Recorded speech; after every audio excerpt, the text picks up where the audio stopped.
Hi, everybody. Happy Tuesday. I'm excited to read another book to you today. Today, the book we're going to read is called Tom by Tomie dePaola. And I want to read the back to you so you know a little bit about what's going to happen. It says, Tomie and his grandfather are the best of friends. They even have the same name. One day, Grandpa shows Tomie a funny trick. Tomie tries the trick at school, but his friends don't think it's very funny. Let's see what happens.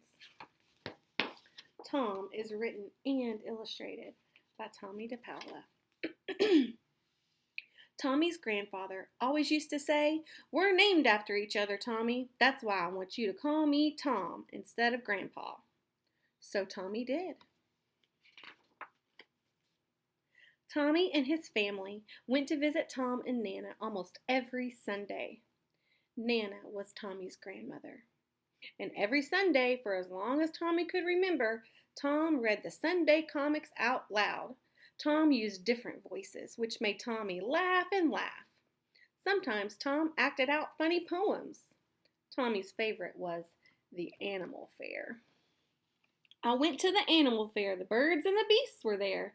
The big baboon by the light of the moon would comb out his golden hair. Tom would pretend to comb and comb long, long hair.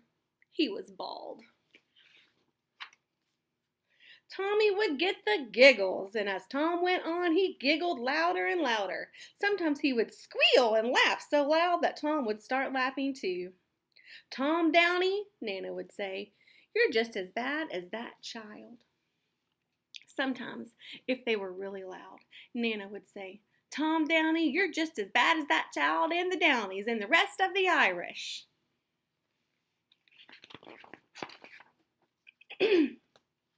When that happened, and it was winter, Tom would say, "Come on, Tomie, let's go down to the cellar and shake and sift the ashes." Tom and Nana had a big coal furnace, and Tom would shake the ashes to keep the coal burning. "Now we'll sift the ashes to get rid of the clinkers, and we'll save the ashes to put on the sidewalk if it gets icy." Then Tom and Tomie would sit down near the warm furnace. Tom would light his corncob pipe. Nana wouldn't let him smoke it upstairs. And he would begin telling stories, some about himself when he was a little boy, and some that he made up. Tomie loved those the best. If it was not winter, they would just sit outside the cellar door and talk. Once they went next door to the Lubies and saw their puppies. "Those are firehouse dogs," Tom would told Tomie. "Your great Uncle Jim had one when he was a fire chief. His name was Sparky, and when the siren went off, he would run alongside the fire engine all the way to the fire."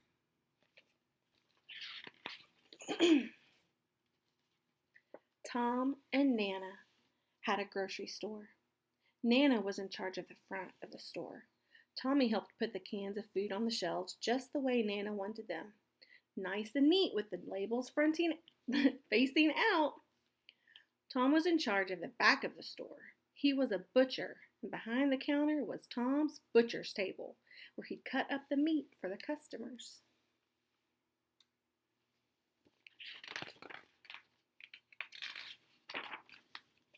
Next to that was a big grinding machine. Tom would grind up pieces of beef into hamburger. Tomie liked to help him. "Be careful now," Tom always said. "I don't want any fingers in my hamburger." Sometimes when Tomie was there, Mr. Novak brought in the chickens. Mr. Novak brought in the chickens that his grandfather would sell. Their feathers were all plucked, but their heads and feet were still on. Tom would take his cleaver and whop, off came a head. Whop, whop, off came the feet. Once, Tom gave Tomie a chicken head to take home. "See this?" he told Tomie. "Well, if you plant it in the garden and don't disturb it for 3 weeks, you'll have a chicken bush." Tom put it in a bag and tied it with a string. Tomie couldn't wait to get home and bury it, but after only 3 days, he dug it up to see if anything was happening.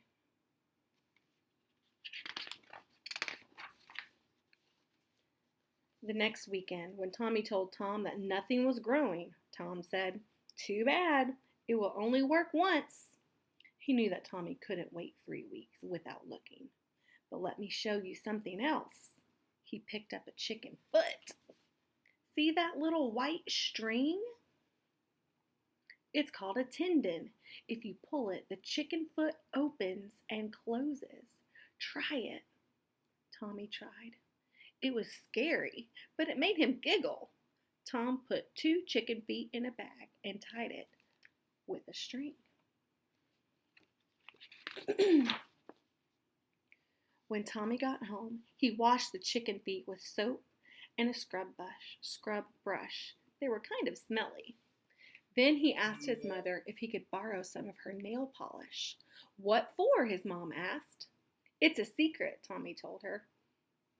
"All right, but don't spill it." What do you think he's going to do with that nail polish?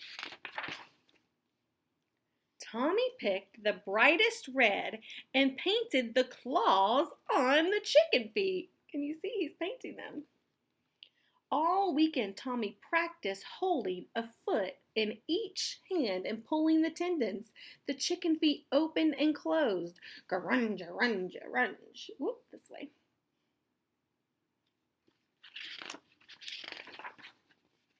On Monday morning, Tomie hid the chicken feet in his pocket and went to school. His best friend Jeannie was standing in the schoolyard. Tomie held a chicken foot in each hand and pulled his hands up in his sleeves so only the chicken feet stuck out. He put his arms in the back of him.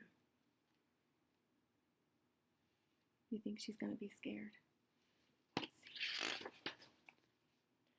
"Hi, Jeannie," Tomie said. "Hi," Jeannie answered. "Grunge, runge, runge, eek!" Jeannie screamed. 3 girls turned around to look. "Grunge, runge," went Tomie and the chicken feet. "Eek, eek, eek," the girls screamed. Tomie turned. "Grunge, runge." Screech! It was a teacher. Tomie spent the whole morning in the principal's office. She threw away his chicken feet and sent him home with a note. The note said, "Tomie is not allowed to bring chicken feet to school ever again. Miss Burke, Principal." The next weekend, when Tomie went to visit Tom and Nana, Tomie told Tom all about it. "Well," Tom said, "we'll just have to think of something else to do, don't you think?" And Tom gave Tomie a big wink. Look, this story is a true story based on Tomie dePaola, who wrote the story about his grandfather. Isn't that cool? Right, friends, I hope you enjoyed this book today. I'll see you tomorrow. Bye-bye.